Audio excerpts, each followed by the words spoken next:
तो ये तो हो गया स्टोइकियोमेट्रिक डिफेक्ट की एनालिसिस। अब आप नोट करो non stoichiometric defect. Non stoichiometric defect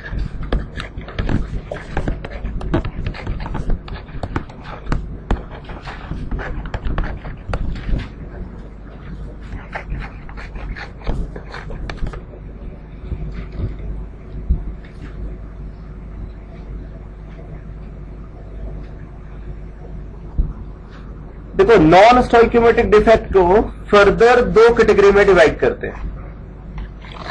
देखिए, दे further classified into two categories. Non stoichiometric defect का मतलब क्या है? एक ऐसा डिफेक्ट जो क्रिस्टल की स्टोइकियोमेट्री को चेंज कर देता है। तो आप नोट कर लो, type of imperfection in which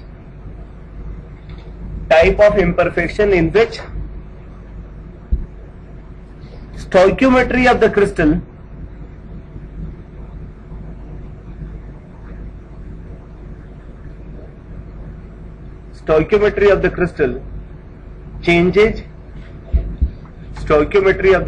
changes is called non-stoichiometric defect।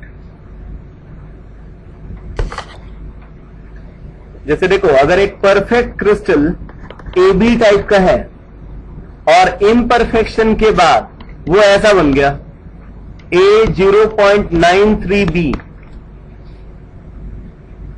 तो जहां पे पहले 1:1 रेशियो में कैटायन और एनायन प्रेजेंट थे, अभी वो 0.93:1 के रेशियो में प्रेजेंट है। मीन्स अगर 93 कैटायन है तो 100 एनायन होगा यहां पे, जबकि पहले कितना था? 100 कैटायन के रिलेटिव 100 एनायन। तो स्टोइकियोमेट्री चेंज हो गई। ऐसा इंपरफेक्शन को हम नॉन स्टोइकियोमेट्रिक डिफेक्ट बोलेंगे। ये डिफेक्ट क्रिस्टल को नॉन स्टोइकियोमेट्रिक बना देते हैं। ऐसे सॉलिड को नॉन स्टोइकियोमेट्रिक सॉलिड बोलते हैं। ठीक है? तो non stoichiometric defect are of two types.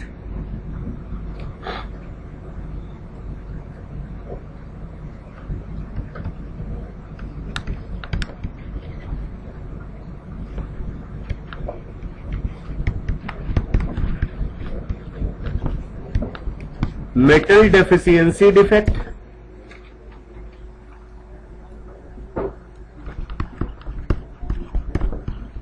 and number 2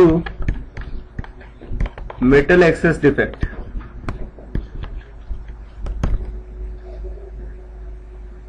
non-stoichiometric defect are of two types: metal deficiency defect and metal excess defect।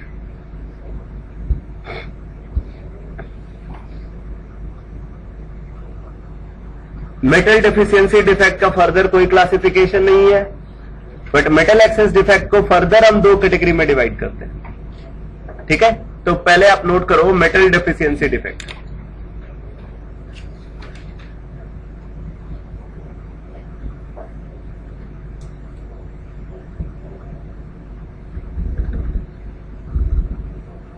लिखिए, this defect is common. This defect is common among those crystals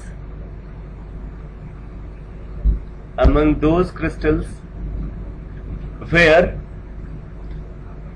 metal acquire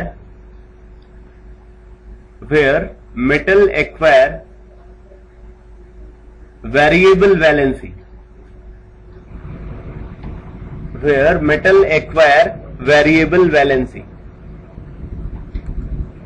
ठीक है? तो ये एक condition है कि ये defect उन्हीं क्रिस्टल में ऑब्जर्व होगा जहां पे मेटल वेरिएबल वैलेंसी दिखाएगा। फिक्स्ड वैलेंसी वाला मेटल अगर कहीं पे प्रेजेंट है तो वहां पे ये डिफेक्ट ऑब्जर्व नहीं हो सकता। आप नोट करो, in addition to that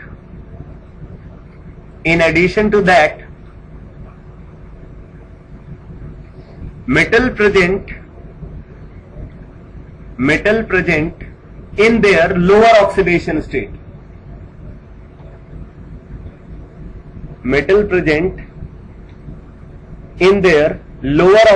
state, तो उसको वेरिएबल वैलेंसी भी दिखाना चाहिए और साथ में कंडीशन है कि उसको अपना लोअर ऑक्सीडेशन स्टेट में प्रेजेंट होना चाहिए। ठीक है, अगर वो अपना हायर ऑक्सीडेशन स्टेट में प्रेजेंट है तो ये डिफेक्ट ऑब्जर्व नहीं होगा। जैसे अगर आपसे कोई पूछे कि क्या zinc oxide metal deficiency defect में पार्टिसिपेट कर सकता है? Zinc oxide,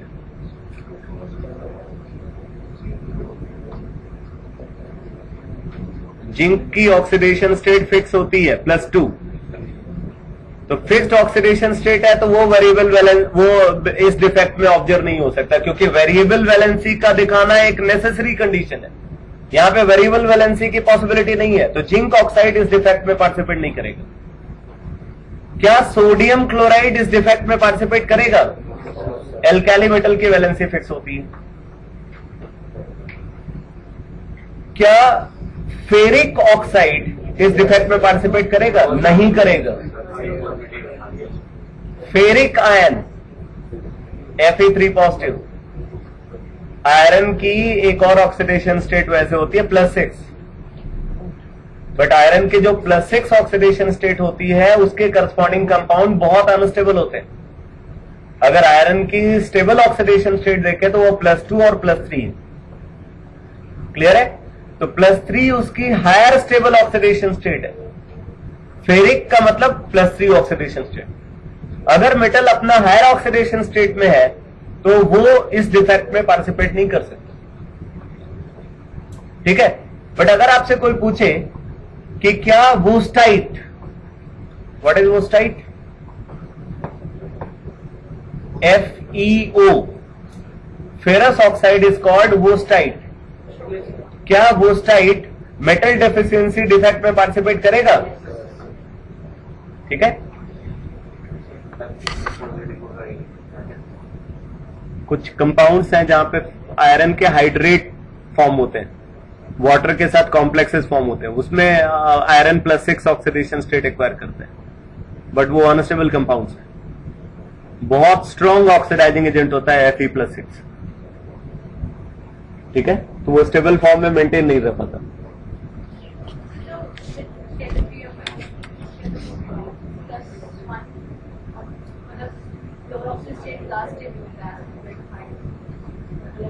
tellurium,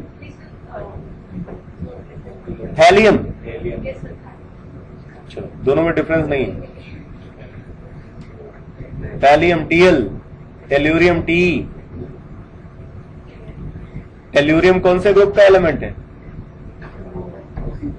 oxygen group का। Oxygen, sulphur, selenium and tellurium.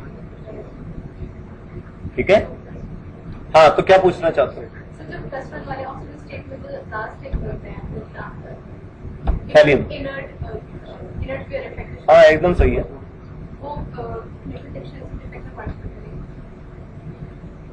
Stable oxidation state नहीं है +3, वहां पे +3 स्टेबल ऑक्सीडेशन स्टेट नहीं है।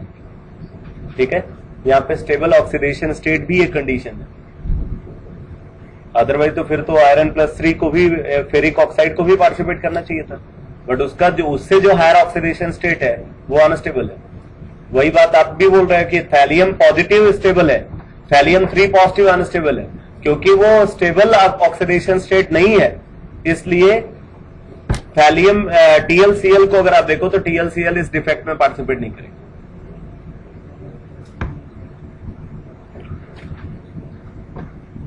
तो कंडीशन समझ में आई?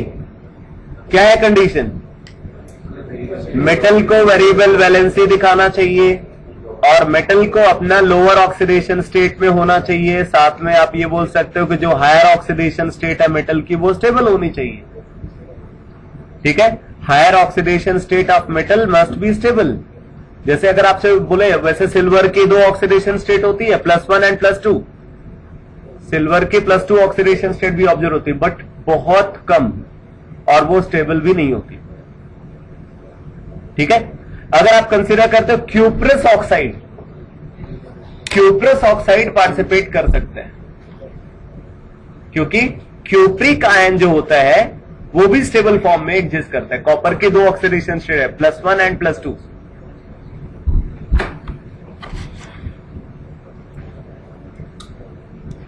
तो लिखो, in this defect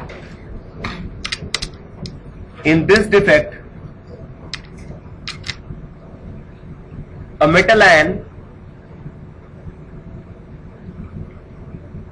is missing from its normal lattice site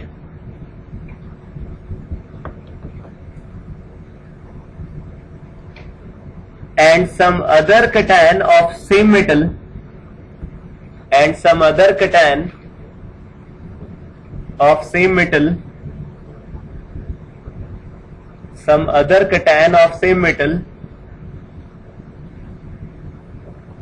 which acquires higher oxidation state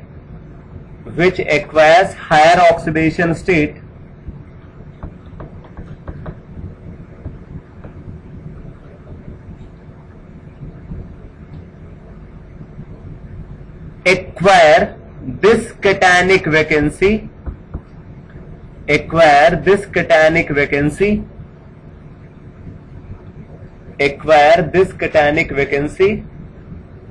in order to maintain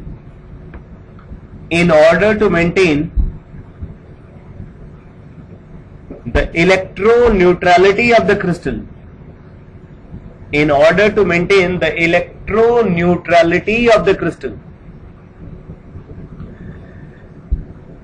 एक इंपॉर्टेंट कॉन्सेप्ट जिसको आपको हमेशा याद रखना है कि कोई भी इंपरफेक्शन क्रिस्टल की इलेक्ट्रोन्यूट्रलिटी को अफेक्ट नहीं करता, यानी कि क्रिस्टल इंपरफेक्शन से पहले भी इलेक्ट्रिकली न्यूट्रल होगा और वो इंपरफेक्शन के बाद भी इलेक्ट्रिकली न्यूट्रल होगा। आप इसको नोट में लिख लो, नो imperfection can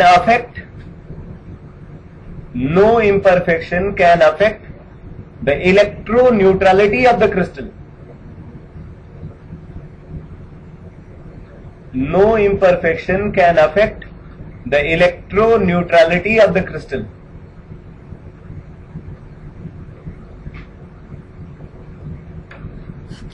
अब देखो क्या है, अगर मान लो हम FeO क्रिस्टल को कंसीडर कर रहे हैं, FeO ऑल्सो कॉल्ड वोस्टाइट,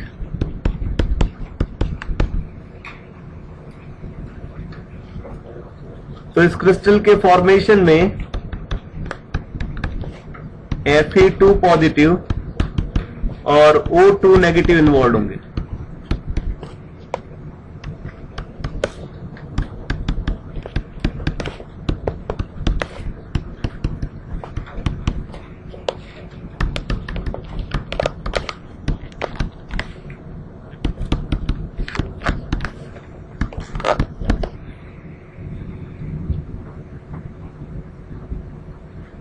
अब अगर हम यहां पे फेरस आयन को फेरिक आयन से रिप्लेस करते हैं तो रिप्लेसमेंट कुछ इस तरीके से होगा, 3 फेरस आयन को रिप्लेस करेंगे 2 फेरिक आयन से। तो भाई इधर चार्ज +6 है, यहां भी चार्ज +6 है, तो अगर 2 फेरिक आयन हम लाते हैं तो उसके अगेंस्ट 3 फेरस आयन को रिमूव करना पड़ेगा। तो 3 फेरस आयन को हमने रिमूव कर दिया,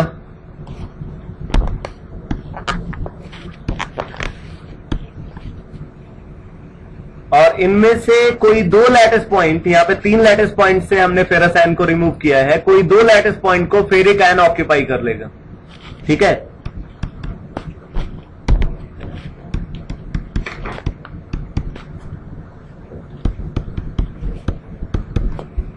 तो ऐसे सिचुएशन में एक कैटायनिक वैकेंसी क्रिएट हो जाती है।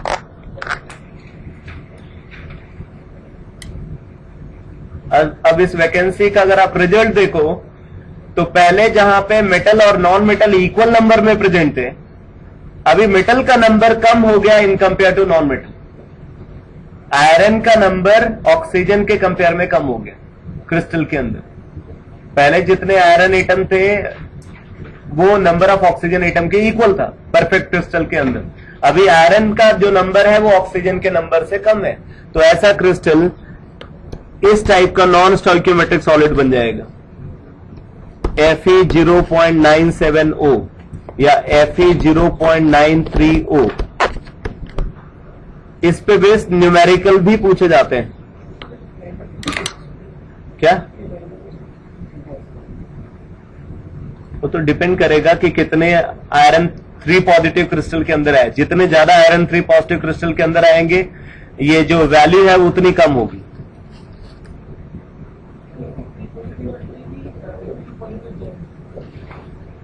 तुम तो बहुत बड़े कलाकार। अरे भाई, जब आएंगे तो वो जाएंगे, जब फेरिक आयन आएंगे तो फेरस आयन जाएंगे, वो जाना ही पड़ेगा उनको। 3 फेरस आयन गए तो 2 फेरिक आयन आ गए, क्योंकि 2 फेरिक आयन पे जो टोटल चार्ज है वो 3 फेरस आयन के टोटल चार्ज के इक्वल है। इलेक्ट्रिकली न्यूट्रल होने के लिए जरूरी है कि जो जितना नेगेटिव चार्ज है उतना ही पॉजिटिव चार्ज होना चाहिए। मतलब ये मैंने क्या कोई क्रिस्टल का फॉर्मूला लिखा है? ये तो मैंने सिर्फ आपको समझाने के लिए लिखा। अभी अब जो एनालिसिस कराने जा रहा हूं, थोड़ा सा पेशेंटली उसको सुनो, नहीं तो पेशेंट बन जाओगे। ठीक है, लिखो, क्वेश्चन लिखो। Calculate the percentage of iron 3 positive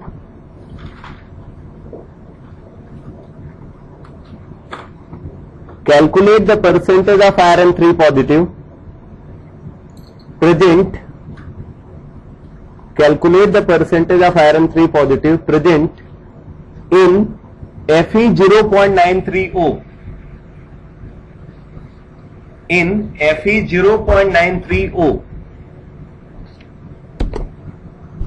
Fe0.930 ये क्रिस्टल है, और आपको क्या निकालना है? Percentage of iron 3 positive present. तो परसेंटेज का मतलब होता है परसेंटेज बाय मास। ठीक है, अगर हम परसेंटेज ऑफ आयरन 3 पॉजिटिव की बात करें, इसका मतलब percentage by mass of iron 3 positive की बात करें। अब देखो, आप इस प्रॉब्लम को कैसे सॉल्व कर सकते हैं? आपको एनालिसिस इस तरीके से करनी है। सबसे पहले आप एज्यूम कर लो कि 100 ऑक्साइड आयन प्रेजेंट है इन crystal. Assuming 100 oxide ion are present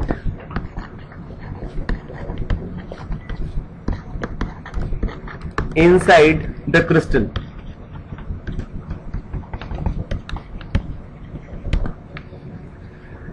तो 100 ऑक्साइड आयन अगर प्रेजेंट है तो इसका मतलब 93 आयरन एटम भी होंगे, है कि नहीं? अगर 100 ऑक्सीजन एटम है तो 93 आयरन एटम होने चाहिए। Therefore 93 iron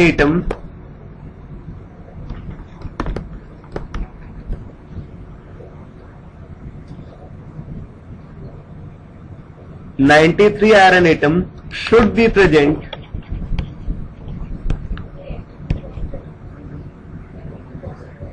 iron atom. अभी हम आयन के फॉर्म में क्या है, उसमें कुछ आयरन 2 पॉजिटिव भी होंगे, कुछ आयरन 3 पॉजिटिव भी होंगे। ठीक है, therefore 93 iron atom should be present inside the crystal,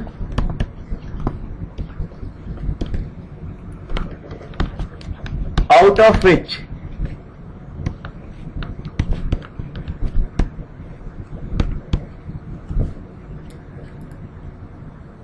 X number is in the form of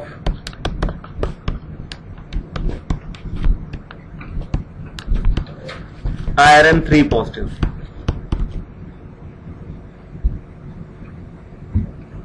ठीक है, उन 93 आयरन एटम में X iron 3 positive ion present है। अगर X iron 3 positive ion present है तो रिमेनिंग क्या होंगे?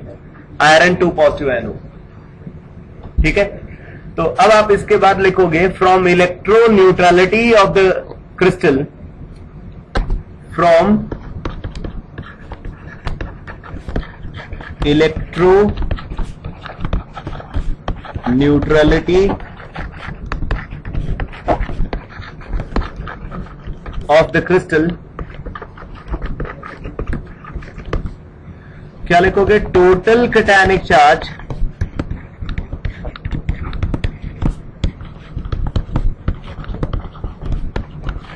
must be equal to total anionic charge.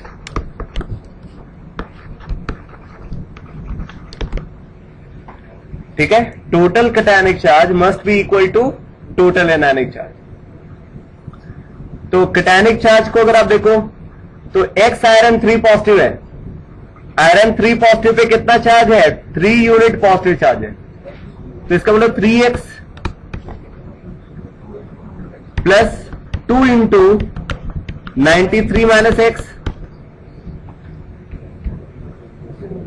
3x plus 2 into 93 minus x is equal to 100 anion है. एक एनायन पे 2 यूनिट नेगेटिव चार्ज है, तो 100 इंटू 2. एक ऑक्साइड आयन पे 2 यूनिट नेगेटिव चार्ज है, तो 100 ऑक्साइड आयन है तो कितना हो जाएगा? 200 यूनिट नेगेटिव चार्ज का होगा. 100 इंटू 2. हम सिर्फ मैग्नीट्यूड देख रहे हैं यहां पे. Magnitude of positive charge is equal to magnitude of negative charge. Confusion हो रहा है तो ऐसे लिख लो.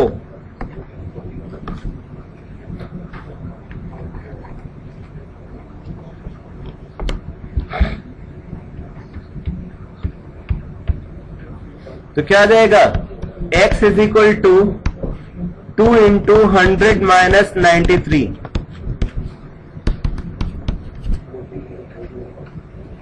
ठीक है, तो x is equal to 14.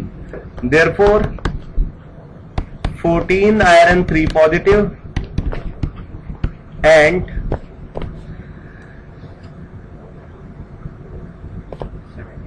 79 iron 2 positive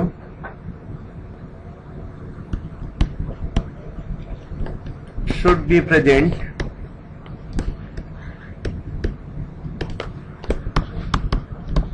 inside the crystal. 14 iron 3 positive होंगे और 79 आयरन 2 पॉजिटिव प्रेजेंट होंगे क्रिस्टल के अंदर. तो आपको क्या निकालना है? Percentage by mass of iron 3 positive. तो percentage by mass of iron 3 positive is equal to number of iron 3 positive multiplied by formula mass of iron 3 positive divided by formula mass, चाहे आप फेरस आयन का देखो या ferric ion का देखो, वो equal होगा, divided by total number of iron multiplied by formula mass of iron 56 plus number of oxide ion 100 multiplied by formula weight of oxide ion 16 into 100.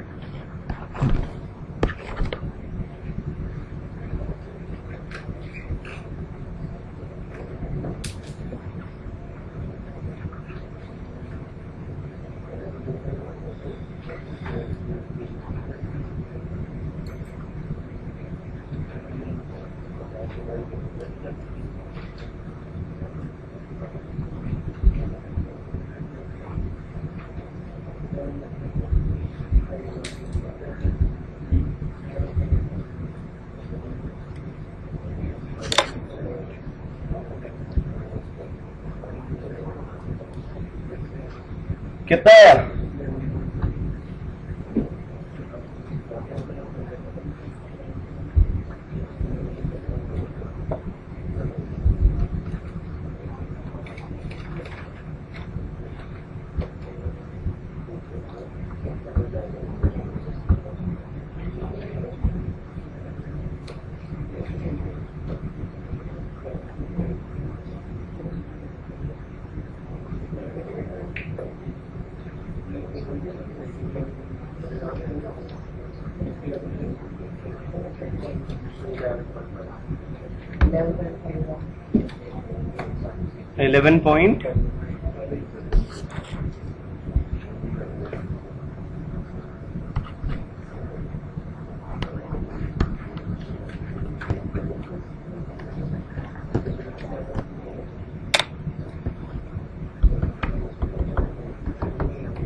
अगर यही क्वेश्चन आपसे इस तरीके से पूछा जाता है, नोट करो,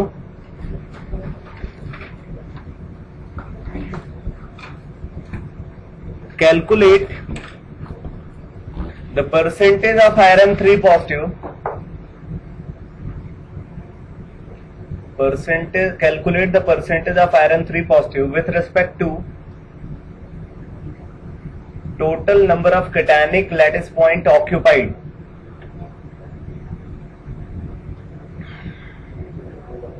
Total number of cationic lattice point occupied. तो आयरन 3 पॉजिटिव कितने लैटिस पॉइंट को ऑक्यूपाई कर रहा है? 14। तो ये आ जाएगा 14 अपॉन बाकी आयरन कितने लैटिस पॉइंट को ऑक्यूपाई कर रहा है? 93। 14 अपॉन 93 इंटू 100 हो जाएगा।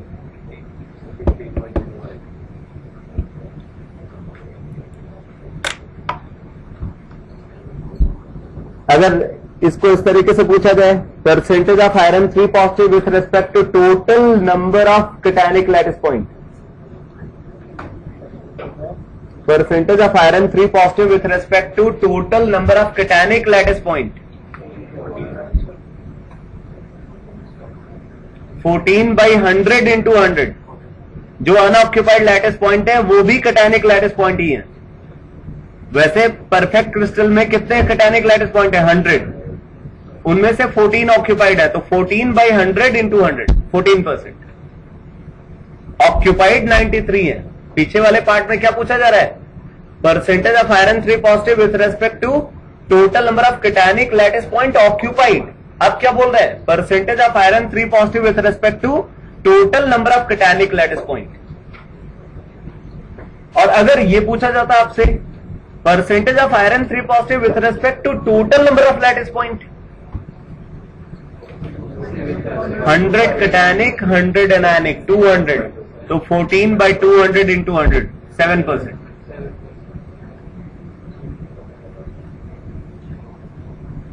तो क्वेश्चन को ढंग से पढ़ना, क्योंकि गड़बड़ हो सकती है।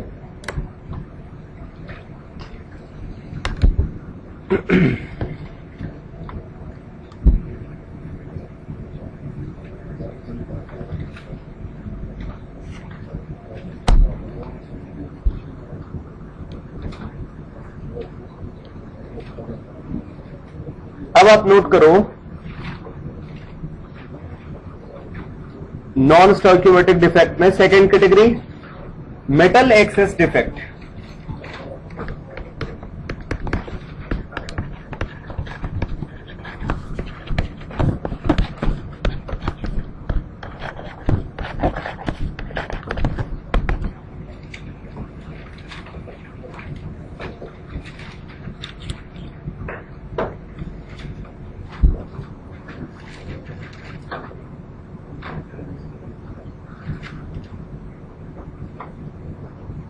तो मेटल एक्सेस डिफेक्ट को भी फर्दर हम दो कैटेगरी में डिवाइड करते हैं।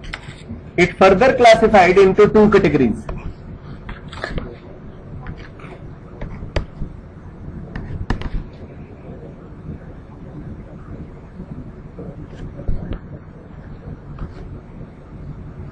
Number 1, anionic vacancy,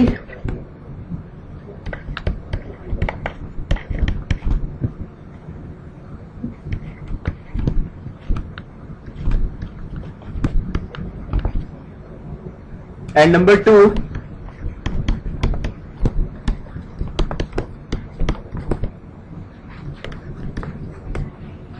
cationic excess defect।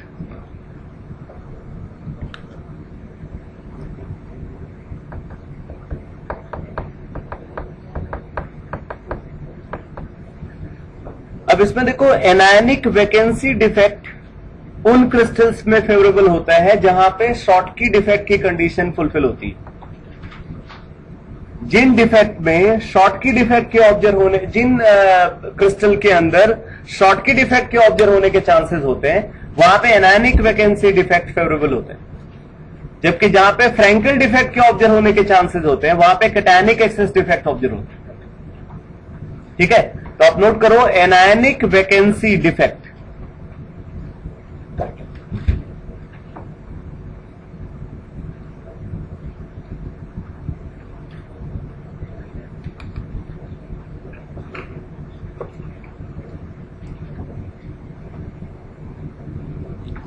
लिखिए, दिस डिफेक्ट इज फेवरेबल,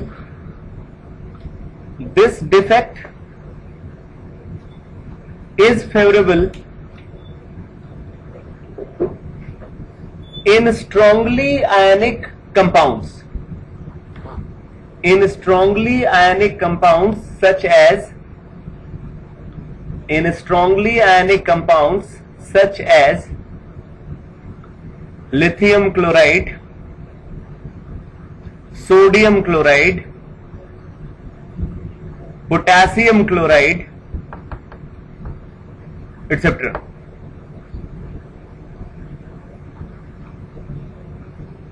अब देखो, एनायनिक वैकेंसी डिफेक्ट में होता क्या है, बोलते हैं कि जब हम इन क्रिस्टल्स को इन्हीं मेटल की वेपर की प्रेजेंस में हीट करते हैं, जैसे लिथियम क्लोराइड है, लिथियम वेपर की प्रेजेंस में हीट कर रहे हैं, सोडियम क्लोराइड है, सोडियम वेपर की प्रेजेंस में हीट करते हैं, या पोटेशियम क्लोराइड को पोटेशियम वेपर की प्रेजेंस में हीट करते हैं, तो हीटिंग का रिजल्ट क्या होता है, बोलते हैं कि अंदर में जो एनायन प्रेजेंट है वो उस हीट एनर्जी के थ्रू बाइंडिंग फोर्सेस को ओवरकम करके वहां से डिफ्यूज होता है, ठीक है, वो अपनी लैटिस पॉइंट को छोड़ देता है और फिर वो स्लोली डिफ्यूज करता हुआ सरफेस की तरफ आता है, और बाहर में हमने उसी मेटल का वेपर कंसीडर किया है, जैसे सोडियम क्लोराइड है तो सोडियम वेपर की प्रेजेंस में कंसीडर कर रहे हैं, तो जो सोडियम वेपर है वो डिपॉजिट होगा at the surface of crystal, क्योंकि सोडियम की आयनाइजेशन एनर्जी लो होगी, इस वजह से क्या होता है, सोडियम आयनाइज हो जाता है, आयनाइज होकर के वो इलेक्ट्रॉन जनरेट करता है,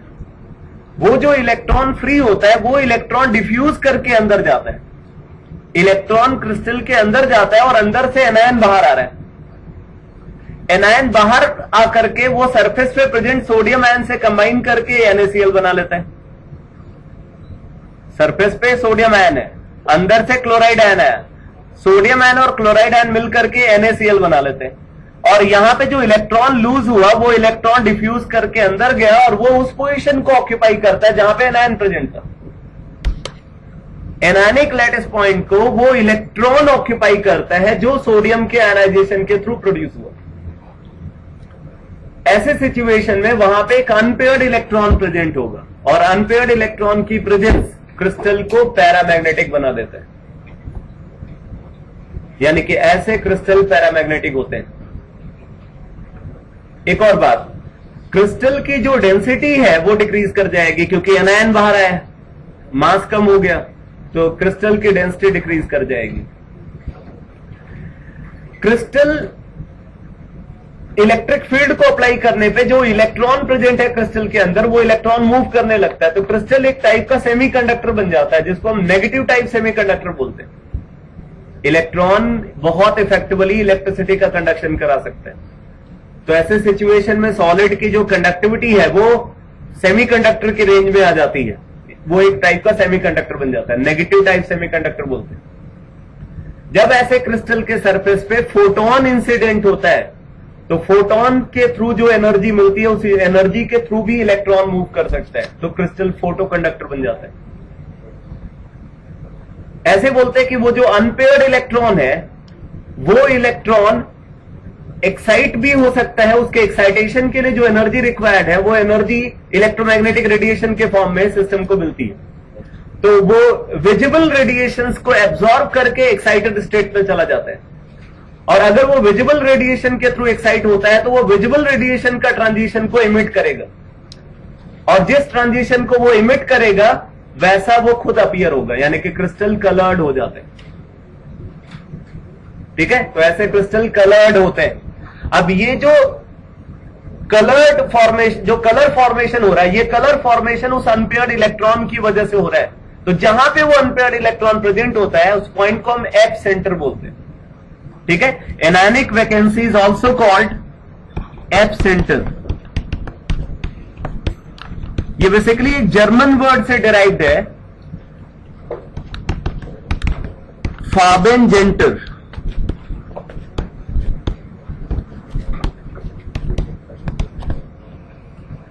फार्ब मीन्स होता है कलर,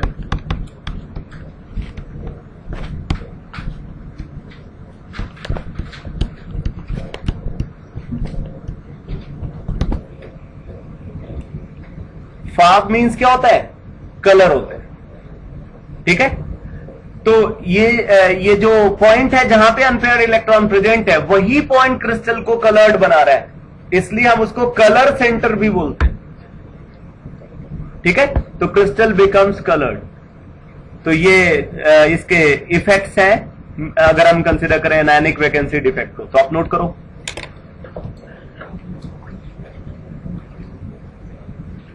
लिखिए, when strongly ionic crystal such as sodium chloride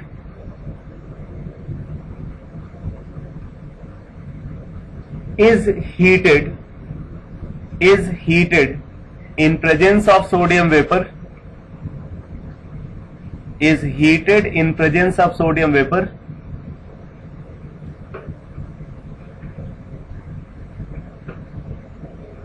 crystal becomes colored.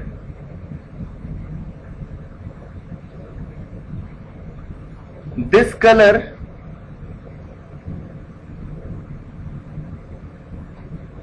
is observed due to the presence of unpaired electron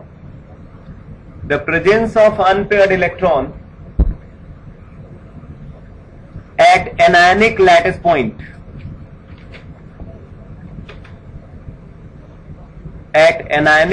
point.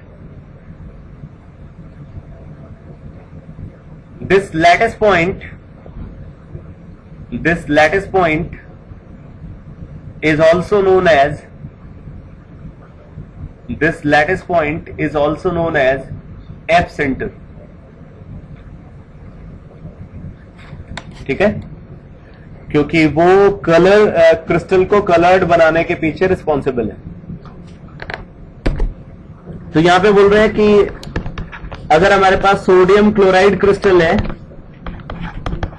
तो क्रिस्टल के अंदर कॉन्स्टिट्यूएंट का अरेंजमेंट ऐसा होगा,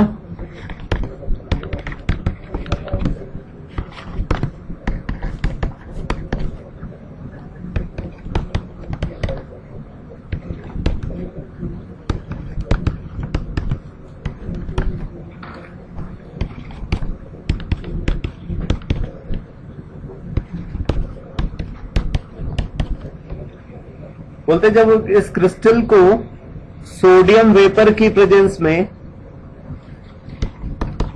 is heated in presence of sodium vapour, तो क्या होगा? Sodium atom deposit होगा at the surface of crystal और वहां पे क्या होगा? सोडियम एटम आयनाइज हो जाता है।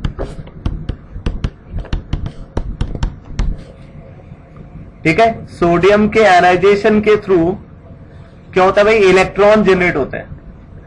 अब बोलते हैं ये इलेक्ट्रॉन डिफ्यूज करके क्रिस्टल के अंदर जाता है और अंदर में जो क्लोराइड आयन प्रेजेंट है वो स्लोली डिफ्यूज करके बाहर आता है।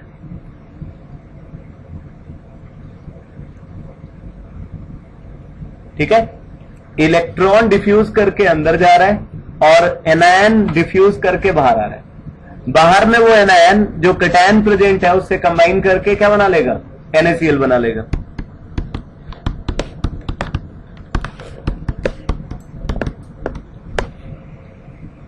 और उस एनायनिक लैटिस पॉइंट पे क्या प्रेजेंट होगा? ये इलेक्ट्रॉन।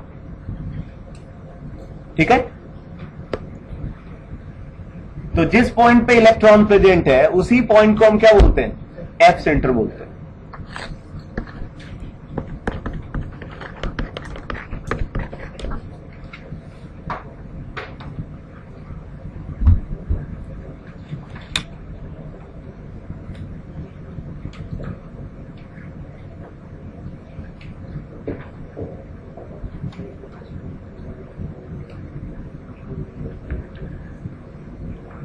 लिखिए, हीट करने से जो वेपर्स नेचुरल डेवलपर्स का एटम्स क्रिस्टल पे जो एक्यूमुलेट होता है वो क्या होता है?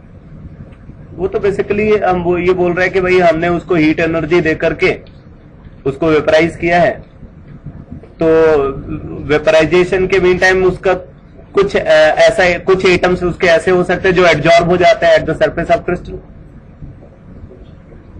एब्जॉर्प्शन आप बोल सकते हो उसके पीछे रिस्पॉन्सिबल हो। हीट करने में हमें काइनेटिक एनर्जी बनेगी तो ऑलरेडी तो एकदम सही बोल रहे हैं, बट यहाँ पे एक इक्विलिब्रियम स्टैब्लिश हो जाता है। तो इक्विलिब्रियम पे क्या होगा, जो मतलब कि जो वेपर्स प्रेजेंट है वो वेपर्स डिपॉजिट होंगे और कुछ जो डिपॉजिटेड एटम है वो वापस रिलीज होकर के जो है वो वेपर के फॉर्म में कन्वर्ट होंगे। तो जो डिपॉजिटेड सोडियम है उसके साथ ये सिचुएशन देखने को मिलती है। सर वो जो इलेक्ट्रॉन जो अंदर जाएगा वो उसको डिस्प्लेस करेगा क्लोरीन आयन। इलेक्ट्रॉन डिस्प्लेस नहीं करता, बेसिकली ये दोनों फिनोमेना एक साथ हो रहा है। इलेक्ट्रॉन यहाँ पे जो आयनाइजेशन के थ्रू प्रोड्यूस हुआ वो जैसे ही रिलीज हुआ वो क्रिस्टल के अंदर जाता है, अपने लिए वो एक स्टेबल पोजीशन को तलाश कर रहा है, ठीक है। और उधर से क्या है, जो अंदर में एनायन है वो एनायन डिफ्यूज करके बाहर आ रहा है। तो एनायनिक लैटिस पॉइंट पे ही एक सही फोर्स बैलेंस होगा जहां पे वो इलेक्ट्रॉन स्टेबल मैनर में रह सकता है, तो वो उसी पॉइंट को ऑक्यूपाई कर लेता है। सर क्लोरीन बाहर आता है हीट करने की वजह से, क्लोरीन है। हाँ, हीट करने की वजह से क्लोराइड आयन बाहर आता है।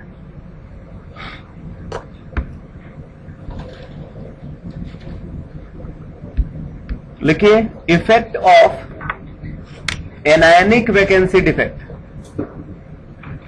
Effect of anionic vacancy defect.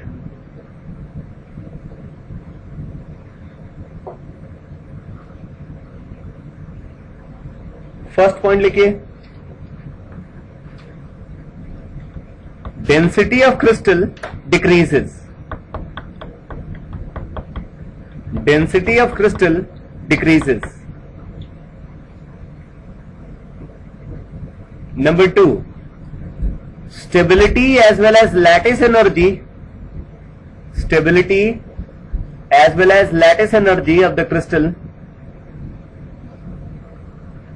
decreases.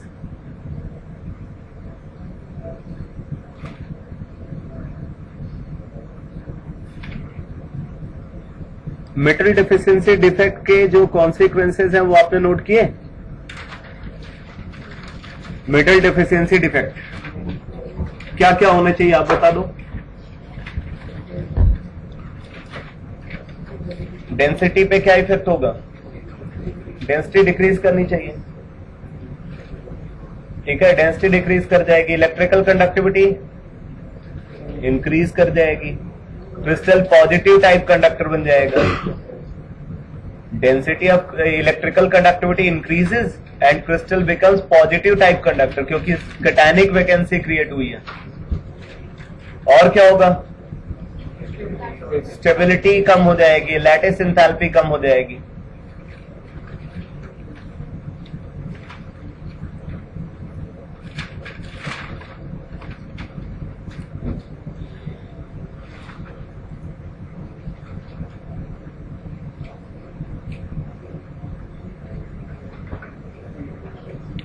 Condition आपको याद होनी चाहिए, क्योंकि कंडीशन से ही आप समझ पाओगे कि कहां पे कौन सा डिफेक्ट फेवरेबल होगा,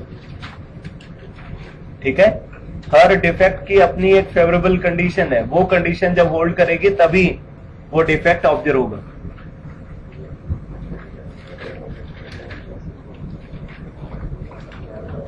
तो यहां पे आपने क्या क्या लिखा,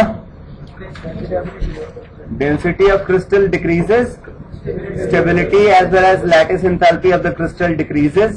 Number 3, crystal becomes paramagnetic. Crystal becomes paramagnetic. Number 4, crystal becomes colored. Crystal becomes colored. Number 5,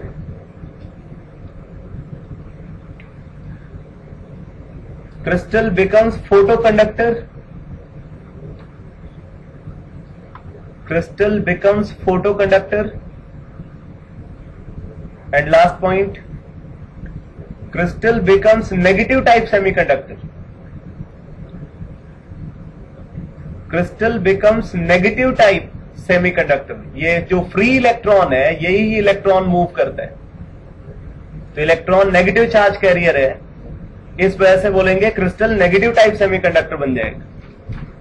semiconductor बनने के लिए इलेक्ट्रिकल कंडक्टिविटी एक रेंज में लाई करनी चाहिए, तो उस रेंज में कंडक्टिविटी ऑब्जर्व हो जाती है और नेगेटिव टाइप का चार्ज कैरियर प्रेजेंट है, इसलिए बोलते हैं वो नेगेटिव टाइप सेमीकंडक्टर बन जाएगा।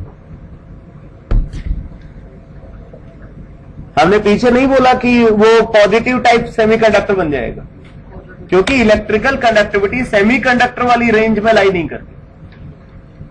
ठीक है, अगर आप कंडक्टर को कंसीडर करते हो तो कंडक्टर का जो इलेक्ट्रिकल कंडक्टिविटी का जो रेंज है वो 10⁴ to 10⁷ ऑर्डर का होता है। कंडक्टिविटी की अपनी जो यूनिट है उस यूनिट के टर्म्स में। और अगर आप इंसुलेटर को कंसीडर करते हो तो 10⁻⁻10 to 10⁻⁻20 ऑर्डर का होता है। उसके बीच में इंसुलेटर की कंडक्टिविटी की रेंज डिफाइंड होती है, इंसुलेटर नहीं सेमीकंडक्टर। ठीक है, तो सेमीकंडक्टर की जो कंडक्टिविटी है वो इंसुलेटर और कंडक्टर के बीच की होगी, और अगर कंडक्टर से भी ज्यादा कंडक्टिविटी ऑब्जर्व हो तो सुपर कंडक्टर होता है। सुपर कंडक्टर के केस में इलेक्ट्रिकल रेजिस्टेंस 0 होगा। ठीक है, और इलेक्ट्रिकल रेजिस्टेंस का 0 होना ये बहुत लो टेम्परेचर पे ही पॉसिबल है। ठीक है, तो नॉर्मल सिचुएशन में सुपर कंडक्टिविटी ऑब्जर्व नहीं।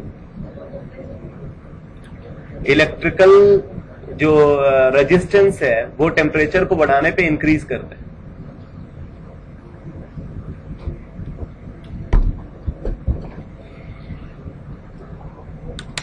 तो लिथियम क्लोराइड को अगर कंसीडर करें तो लिथियम क्लोराइड इस डिफेक्ट की वजह से येलो कलर्ड होता है। ठीक है, due to anionic vacancy defect या due to presence of F centre, lithium chloride becomes yellow colored. Sodium chloride becomes bluish lilac colored. Bluish lilac colored हो जाता है sodium chloride.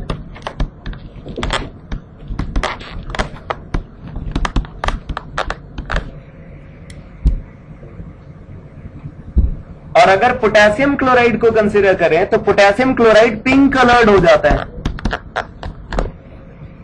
Potassium chloride pink coloured होता है, sodium chloride bluish lilac colour को acquire करता है और lithium chloride yellow colour को एक्वायर करता है।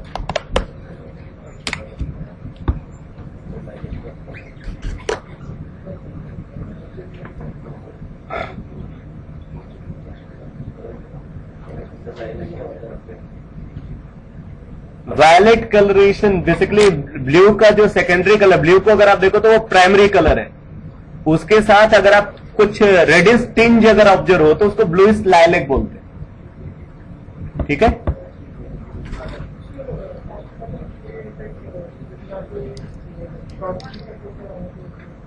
हाँ, जहां पे शॉर्ट की डिफेक्ट फेवरेबल होता है वहां पे इस डिफेक्ट के ऑब्जर्व होने के चांसेस होते हैं। आप बताओ मैंने क्या गलत बोला? हाँ, एकदम रिलेशन है। स्ट्रांगली आयनिक कंपाउंड होगा, ये सारे स्ट्रांगली आयनिक कंपाउंड है। स्ट्रांगली आयनिक कंपाउंड में इसके ऑब्जर्व होने के चांसेस होते हैं।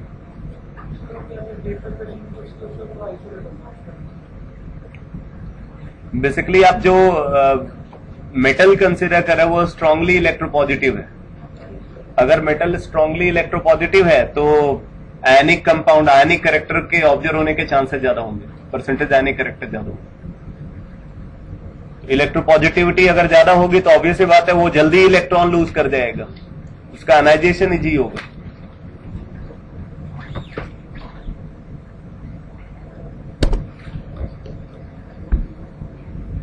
सेकंड कैटेगरी लिखिए,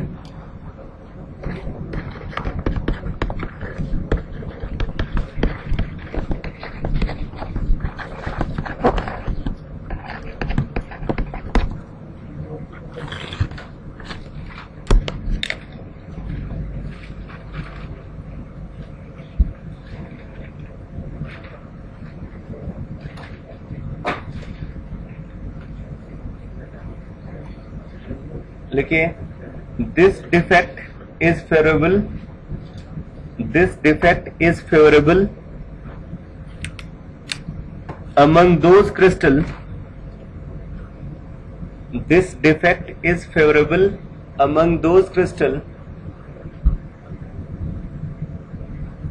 which are expected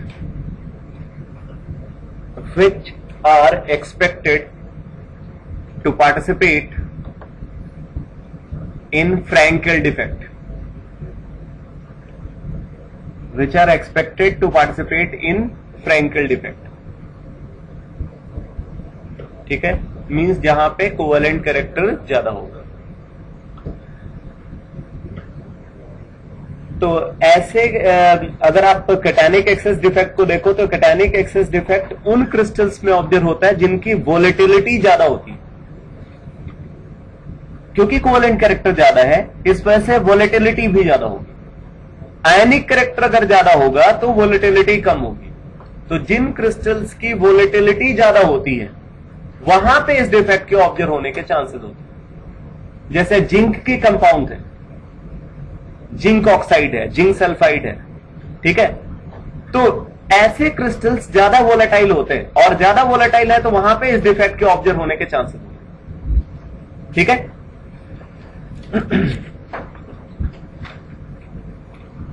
तो अब जैसे देखो, अगर हमारे पास जिंक ऑक्साइड है नॉर्मल कंडीशन में, यानी कि लो टेम्परेचर पे, ये एक सॉलिड फॉर्म में एग्जिस्ट करता है और व्हाइट कलर्ड सॉलिड होता है.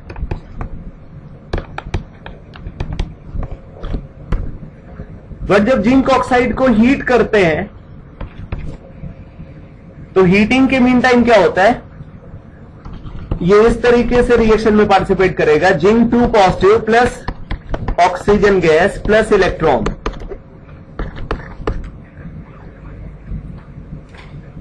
जब हम क्रिस्टल को हीट करते हैं तो जो ऑक्साइड आयन है वो ऑक्सीडाइज होकर के ऑक्सीजन गैस में कन्वर्ट हो जाते हैं, और ये ऑक्सीजन गैस क्रिस्टल से बाहर निकल जाती है.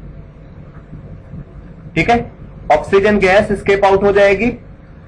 जो कैटायन प्रेजेंट है और इलेक्ट्रॉन प्रेजेंट है, ऑब्वियसली बात है, जो अपर सरफेस वाले जिंक आयन और ऑक्साइड आयन है उनके साथ ये सिचुएशन होल्ड करेगी. ऑक्साइड आयन गैसिफाई हो गया, मींस वो क्रिस्टल से बाहर निकल गया. कैटायन और इलेक्ट्रॉन क्रिस्टल के अंदर जाते हैं और वो इंटरस्टिशियल स्पेसेस को एक्वायर करते हैं. ठीक है, मींस अगर पहले अरेंजमेंट ऐसा था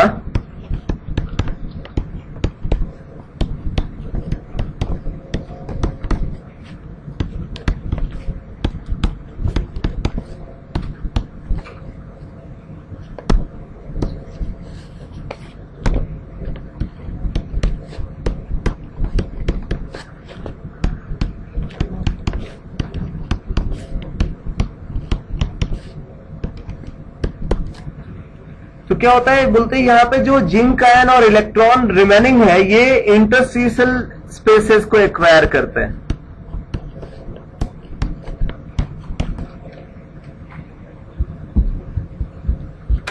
ऑक्साइड आयन गैसियस फॉर्म में प्रेजेंट है, वो गैसिफाई होकर के क्रिस्टल से रिमूव हो जाते हैं. एनायन कम हो गया, कैटायन बढ़ गया, इस वजह से हम इसको कैटायनिक एक्सेस डिफेक्ट बोलेंगे. ठीक है, एनायन के रिलेटिव कैटायन ज्यादा नंबर में प्रेजेंट होता है.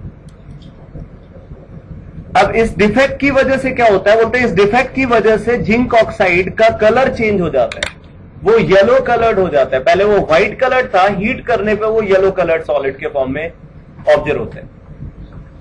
तो आप नोट करो,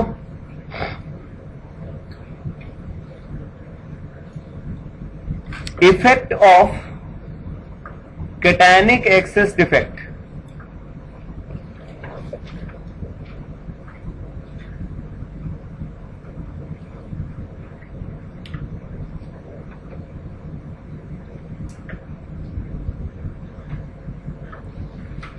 फर्स्ट पॉइंट, डेंसिटी पे क्या इफेक्ट होगा, डेंसिटी ऑफ क्रिस्टल इंक्रीजेस. तो फर्स्ट टाइम आपने देखा डेंसिटी बढ़ रही है, density of crystal increases. Number 2, electrical conductivity increases.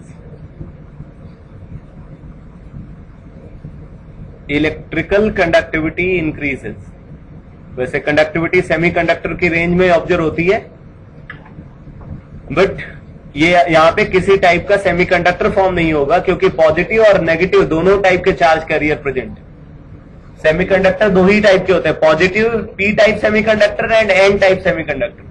तो ये कोई सेमीकंडक्टर नहीं बनेगा, हाँ इसकी कंडक्टिविटी सेमीकंडक्टर की रेंज में होगी। थर्ड पॉइंट नोट करो, crystal becomes paramagnetic. Unpaired electron present है, crystal becomes paramagnetic. Next point, crystal becomes coloured. Crystal becomes coloured.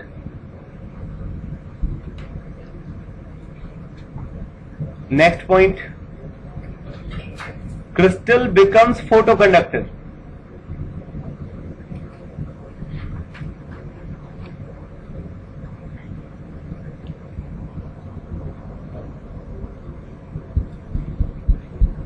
ठीक है, तो ये कैटायनिक एक्सेस डिफेक्ट के कॉन्सिक्वेंसेस हैं।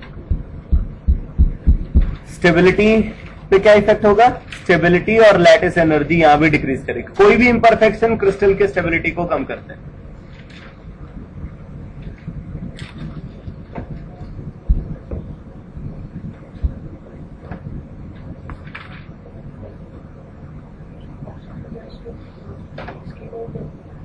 ऑब्वियस बात है, क्लोज कंटेनर तो है नहीं, क्लोज स्पेस तो है नहीं कि वो वहां पे मेंटेन रहेगा, वो क्रिस्टल से बाहर निकल जाएगा।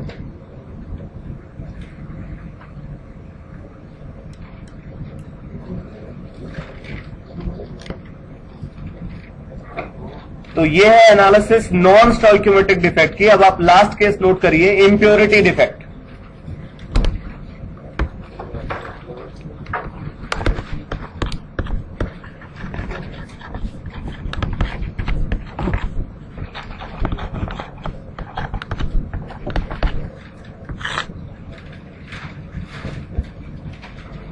इम्प्योरिटी डिफेक्ट, देखो इम्प्योरिटी डिफेक्ट दो तरीके से ऑब्जर्व होता है। जैसे अगर आप कंसिडर कर रहे हैं सोडियम क्लोराइड क्रिस्टल को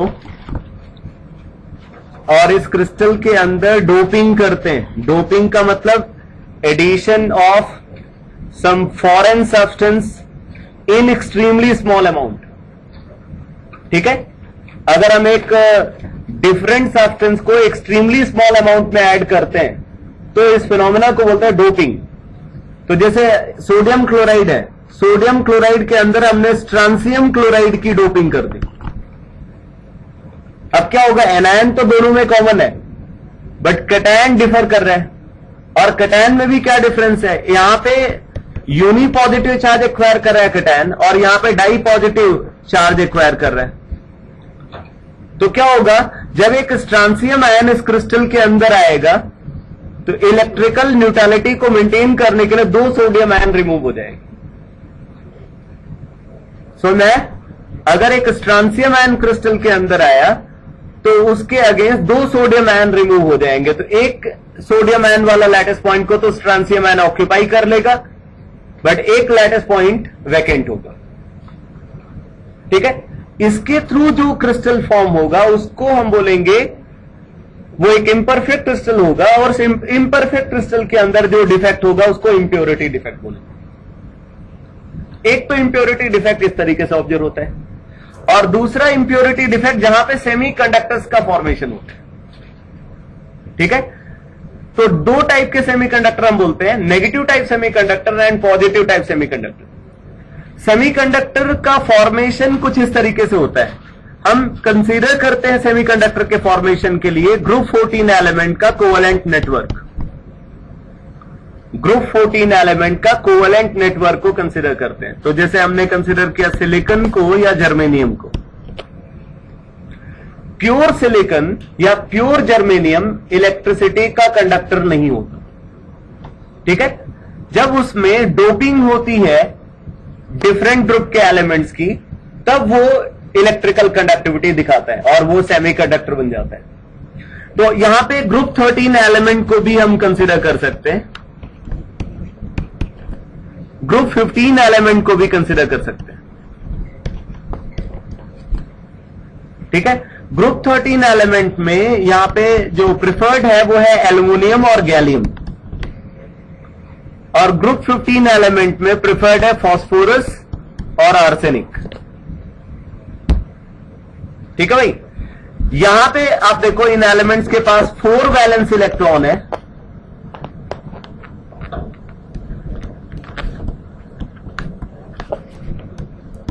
यहां पे 5 वैलेंस इलेक्ट्रॉन है,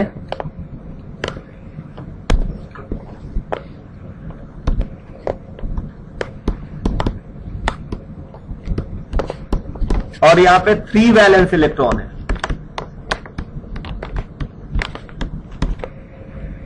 अब देखो, अगर हमने एक सिलिकॉन का कोवेलेंट नेटवर्क को कंसिडर किया,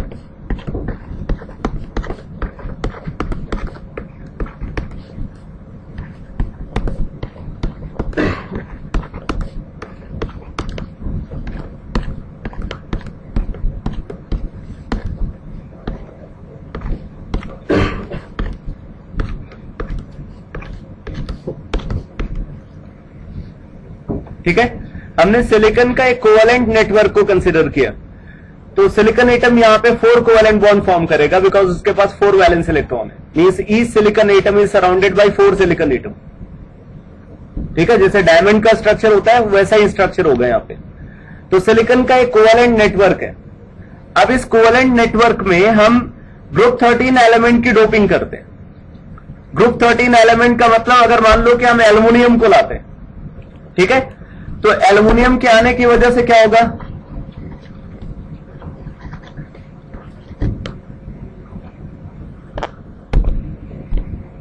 एल्युमिनियम के पास 3 वैलेंस इलेक्ट्रॉन है, तो वो 3 कोवेलेंट बॉन्ड बना लेता है।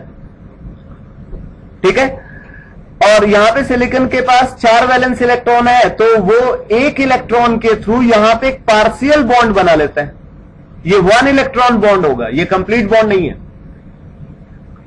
ऐसी सिचुएशन में क्या होगा, जहां पे एल्युमिनियम प्रेजेंट है वहां पे इलेक्ट्रॉन डेफिशिएंसी होगी। तो इस इलेक्ट्रॉन डेफिशिएंट पॉइंट को हम होल बोलते हैं। ठीक है, इसको क्या बोलते हैं, होल। अब क्या होता है, जब इलेक्ट्रिक फील्ड को अप्लाई करते हैं तो ये एल्युमिनियम अपनी पोजीशन को चेंज करता है, ये एल्युमिनियम मूव करने लगता है, और जहां जहां पे एल्युमिनियम जाएगा वहां वहां पे इलेक्ट्रॉन डेफिशिएंसी होगी। ठीक है, मींस एल्युमिनियम के मूव करने की वजह से आप बोल सकते हो होल मूव करता है। होल का मतलब यहां पे है इलेक्ट्रॉन डेफिशिएंट पॉइंट।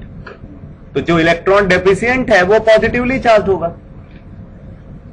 तो एक तरीके से आप बोल सकते हो पॉजिटिव चार्ज कैरियर मूव करता है, और अगर पॉजिटिव चार्ज कैरियर मूव करेगा तो क्रिस्टल एक टाइप का सेमीकंडक्टर बन जाएगा, जिसको हम पी टाइप सेमीकंडक्टर बोलते हैं।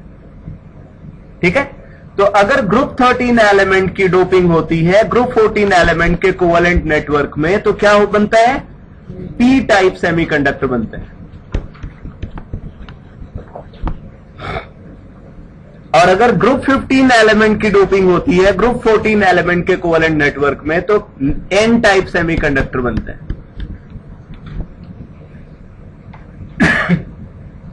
जैसे अगर आप फास्फोरस को ला रहे हैं, अगर मान लो यहां पे फास्फोरस आ गया, तो फास्फोरस के पास 5 वैलेंस इलेक्ट्रॉन है, तो 4 वैलेंस इलेक्ट्रॉन के थ्रू तो वो 4 कोवेलेंट बॉन्ड बना लेगा। 1 इलेक्ट्रॉन अभी भी फास्फोरस के पास अनयूज्ड फॉर्म में बचेगा। ठीक है, उसको वो बॉन्डिंग में इन्वॉल्व नहीं कर पाया, तो वो इलेक्ट्रॉन फ्री इलेक्ट्रॉन की तरह बिहेव करते हैं। तो जब हम इलेक्ट्रिक फील्ड को अप्लाई करते हैं तो वो इलेक्ट्रॉन मूव करने लगता है, और उसके मूव करने की वजह से क्रिस्टल नेगेटिव टाइप सेमीकंडक्टर बन जाते हैं। समझाया नहीं? तो जब आप ग्रुप 13 एलिमेंट की डोपिंग कराओगे तो यहां पे एक इलेक्ट्रॉन डेफिशिएंट पॉइंट प्रेजेंट होगा, और अगर आप ग्रुप 15 एलिमेंट की डोपिंग कराओगे तो यहां पे एक इलेक्ट्रॉन रिच पार्ट प्रेजेंट होगा। तो इस वजह से 2 अलग अलग टाइप के सेमीकंडक्टर ऑब्जर्व होते हैं, positive type and negative type. ठीक है, तो बस इंपरफेक्शन की एनालिसिस कंप्लीट हो गई। अगली क्लास में हाफ क्लास में पूरा थ्योरेटिकल कॉन्सेप्ट कंप्लीट हो जाएगा, बाकी जो पार्ट होगा उसमें आपके डाउट्स जो है वो डिस्कस करेंगे।